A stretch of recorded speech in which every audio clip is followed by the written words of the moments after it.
Senhor presidente, senhoras deputadas, senhores deputados, eu acabei de comunicar minha posição ao deputado líder de Assis, de maneira muito leal e muito transparente. Eu procurei o deputado líder Romeu também.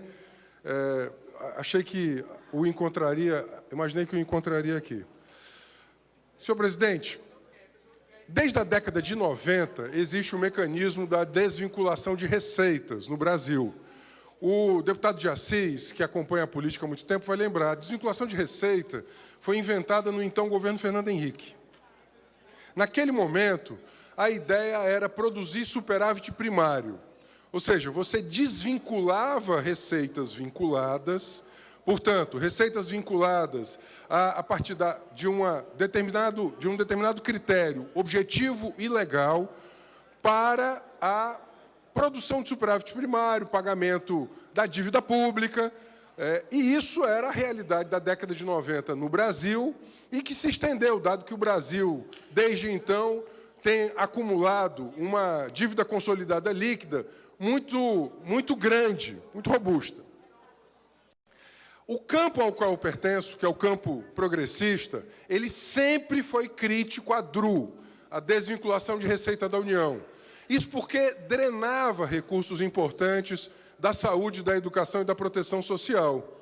Era ruim para o povo.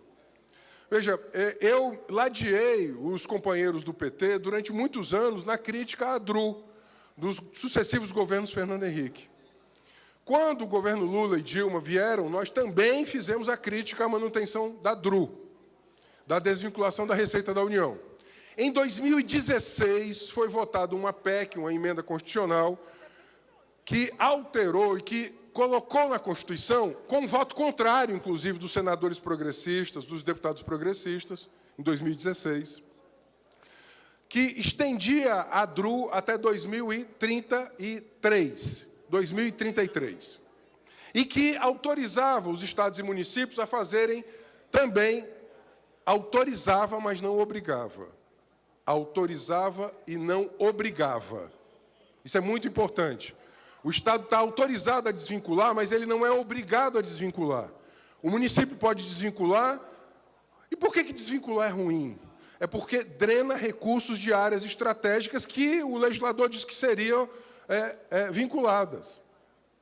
Neste momento, está se votando uma lei muito assemelhada àquela que, em 2018, eu votei contra. E, por coerência, eu comuniquei ao líder de Assis, eu mantenho a minha mesma posição. As convicções que me levaram a votar contra em 2018 são as mesmas que me levam a votar contra agora. E, mais do que isso, está se falando agora pelo Ministério da Fazenda de uma desvinculação e de uma desindexação em nível federal. Eu sou contra.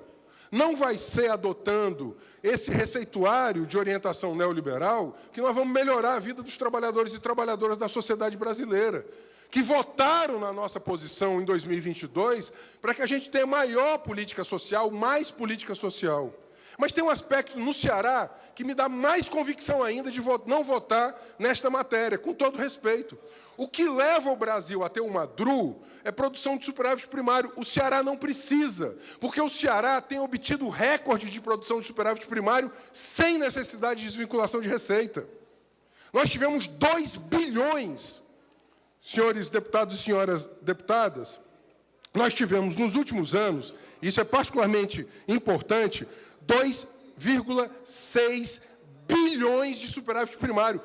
Deputado de Assis, nós temos a 8ª melhor disponibilidade de recursos entre os estados brasileiros. A 8ª melhor. Não tem sentido fazer desvinculação que vai atacar, sobretudo, recursos, por exemplo, da SEMA ou do DETRAN, dado que estão salvos os recursos da saúde e educação. Isso é importante, está na PEC.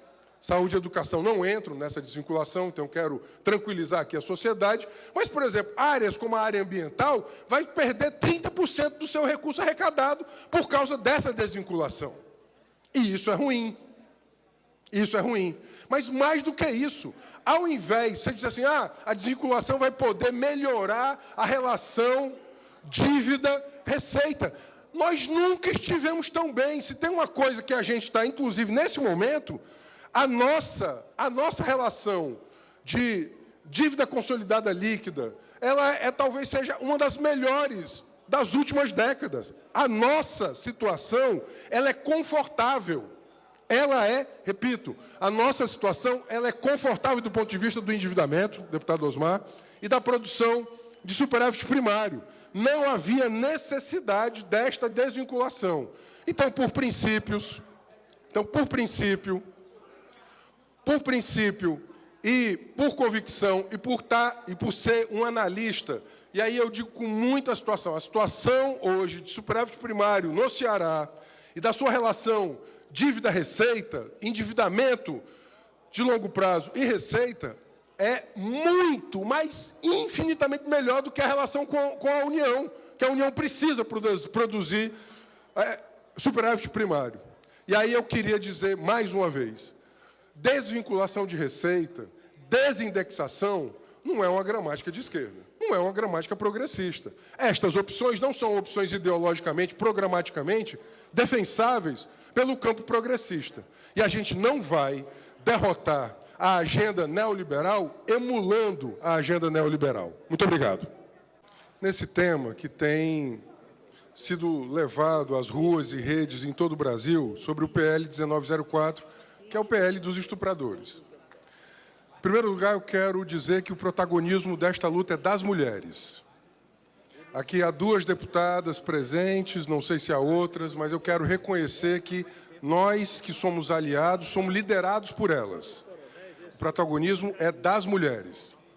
Porque não cabe, sobretudo, a maioria masculina do Congresso Nacional legislar, em especial, sobre direitos sexuais e reprodutivos das mulheres.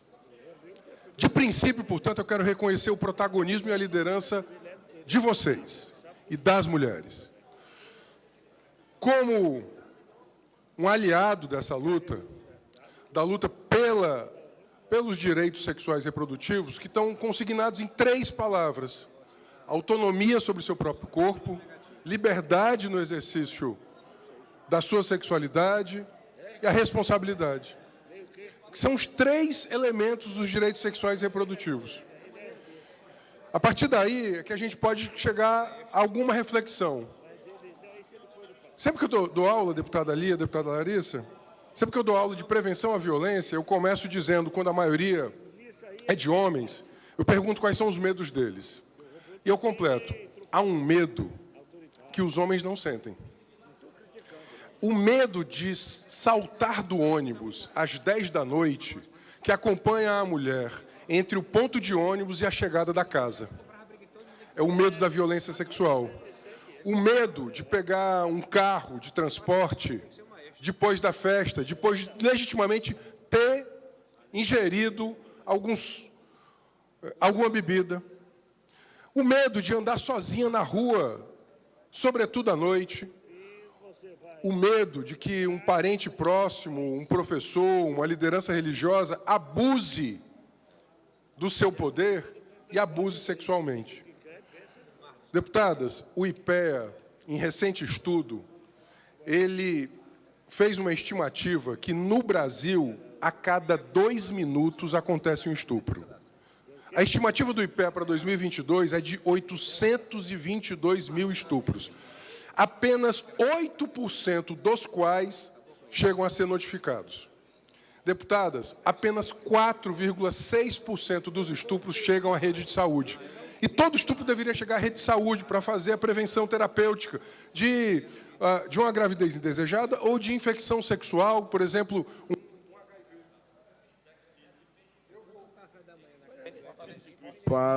Eu vou concluir. Deputado Renato. Apenas 8% são notificados.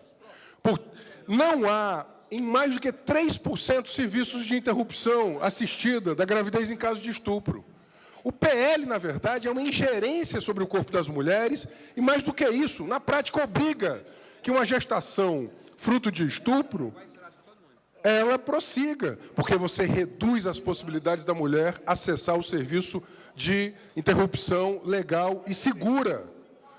Ou seja, enquanto os outros países do mundo avançam na legalização da interrupção, avançam na legalização dos direitos sexuais e reprodutivos, veja, e esse debate não é um debate de esquerda e direita, como a extrema-direita quer fazer, é um debate sobre direitos das mulheres. E isso não é um debate só da esquerda. Ou os Estados Unidos, em que a maioria dos estados a interrupção é legalizada, porventura seria um país de orientação de esquerda? Claro que não. A maioria do mundo desenvolvido, a Europa Central, esse debate já foi superado. E onde houve legalização, houve diminuição dos abortamentos. Porque a sociedade brasileira ela já faz, inclusive, interrupção. 1 milhão por ano. O que se trata aqui é de respeitar a mulher num momento muito delicado da sua vida, da menina, da adolescente e da mulher, quando vítima de estupro. Ao contrário de desestimular essa interrupção, era necessário ampliar os serviços de abortamento. Para quê? Para que ela tivesse a sua dignidade respeitada. Criança não é mãe, estuprador não é pai. 63% dos estupros acontecidos no Brasil tem como vítima alguém abaixo de 14 anos. Nós estamos falando da hipocrisia daqueles que querem aprovar esse projeto de lei. Nós estamos falando de uma restrição, sobretudo, ao direito das meninas brasileiras de terem a sua dignidade minimamente respeitada depois de uma gravíssima violência. Isso só pode ser fruto de uma mentalidade absolutamente cínica, hipócrita e desumana com as mulheres, mas especialmente com as meninas. Por isso, PL 194 não. Muito obrigado.